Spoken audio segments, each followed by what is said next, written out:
মাখলুকাত মানুষদেরকে আল্লাহ তাআলা তিনটি নিয়ামত দিয়েছেন, বড় বড় তিনটি নিয়ামত দিয়েছেন।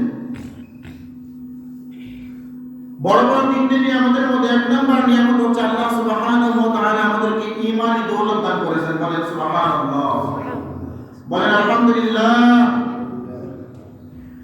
আল্লাহ সুবহানাহু ওয়া তাআলা সবচেয়ে বড় নিয়ামত হচ্ছে আমাদেরকে ঈমানি দৌলত দান করেছেন, ঈমান দান করেছেন।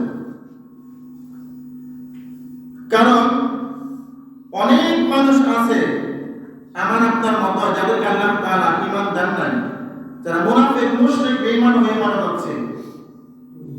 কিন্তু আল্লাহ সুবহানাহু ওয়া তাআলা আমাদেরকে ঈমান দিয়েছেন, এই জন্য আমাদের বেশি বেশি শুকরিয়া আদায় করা উচিত। কিন্তু আমরা শুকরিয়া আদায় করছি না। দুই নম্বর, আল্লাহ সুবহানাহু ওয়া তাআলা আমাদেরকে নিয়ামত দান করেছেন, আমাদেরকে সৃষ্টির শ্রেষ্ঠ জাতি, শ্রেষ্ঠ মানব, আশরাফুল মাখলুকাত হিসেবে সৃষ্টি করেছেন। বলেন আলহামদুলিল্লাহ।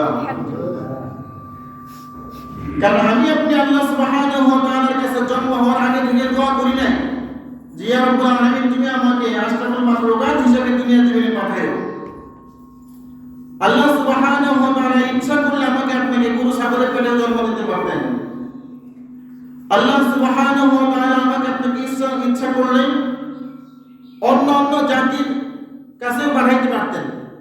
কিন্তু আল্লাহ সুবহানাহু ওয়া তাআলা আমাকে আপনাকে তা করেন না। আমাকে আপনাকে আল্লাহ সুবহানাহু ওয়া তাআলা সৃষ্টির শ্রেষ্ঠ জাতি আদম জাতি হিসেবে দুনিয়া জমিনে পাঠাইছেন। বলেন আলহামদুলিল্লাহ। তৃতীয় নম্বর নিয়ামত হচ্ছে আল্লাহ সুবহানাহু ওয়া তাআলা আমাদেরকে আখিরি জামানার পয়গম্বর শেষ নবী হযরত মুহাম্মদ রাসূলুল্লাহ সাল্লাল্লাহু আলাইহি ওয়াসাল্লামের উম্মত করে দুনিয়া জমিনে পাঠাইছেন। আলহামদুলিল্লাহ।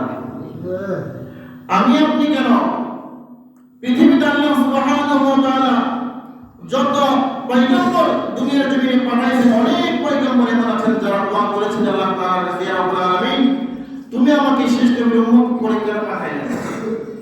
আর আমরা সেখানে আল্লাহ সুবহানাহু ওয়া তাআলার কাছে দোয়া করি না, দরখাস্ত করি না।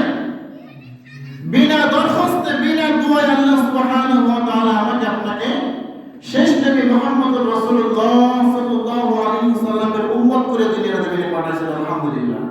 এই জন্য শুকরিয়া আদায় করা উচিত।